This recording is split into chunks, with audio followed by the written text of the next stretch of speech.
Hello friends, Sanjia cooking চ্যানেলে আপনাদের সকলকে স্বাগত।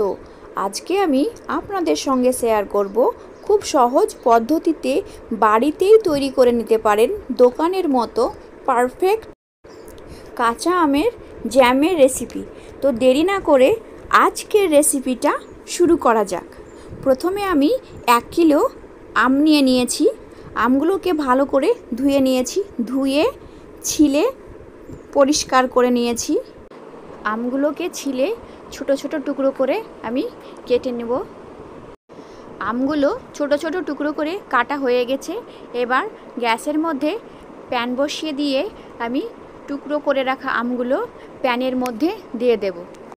মেজারমেন্ট কাপে 1 কাপ জল দিয়ে 5 মিনিট আমি ঢাকা দিয়ে দেব।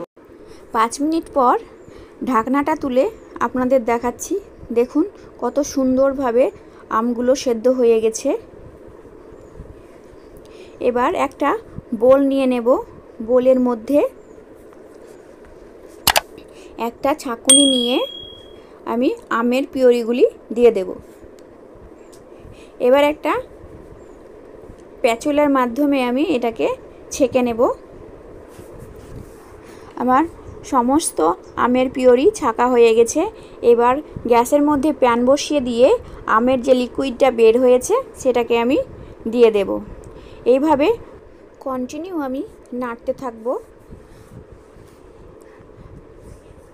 দেখুন কতটা ঘন হয়ে এসেছে। এবার আমি মেজারমেন্ট কাপে 1 কাপ চিনি দিয়ে দেব। চিনিটা আপনারা যেমন পছন্দ করবেন তেমন দিতে পারেন। আমি এখানে 300 গ্রাম চিনি দিয়ে দিয়েছি। এবার এটাকে কন্টিনিউ নাড়বো আমি। এইভাবে না নাড়লে তলায় লেগে যাওয়ার সম্ভাবনা আছে। এবার আমি 1 চামচ মতো ফুড কালার দিয়ে দেব। আবার এটাকে ভালোভাবে মিশিয়ে নেব।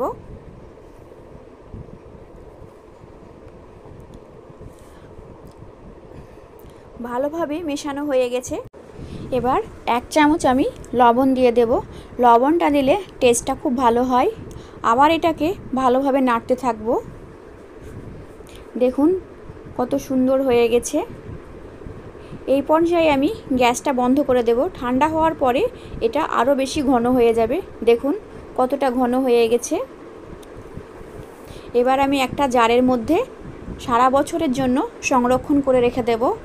এটা আপনারা ফ্রিজে রাখতে পারেন। আম শেষ হয়ে যাওয়ার আগেই এই রেসিপিটা আপনারা বাড়িতে তাড়াতাড়ির মধ্যে সংরক্ষণ করে রাখেন। দেখুন আমের জ্যাম কত সুন্দর হয়ে গেছে। খুব সহজ পদ্ধতিতে এটা আপনাদের সঙ্গে শেয়ার করেছি।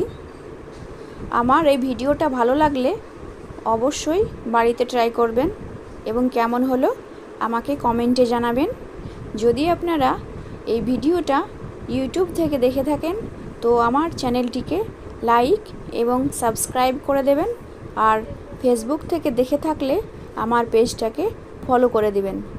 দেখা হচ্ছে নতুন কোনো রেসিপি নিয়ে। ততক্ষণে আপনারা সকলে ভালো থাকবেন এবং সুস্থ থাকবেন। এতক্ষণ ভিডিওটা দেখার জন্য আপনাদের অনেক অনেক ধন্যবাদ।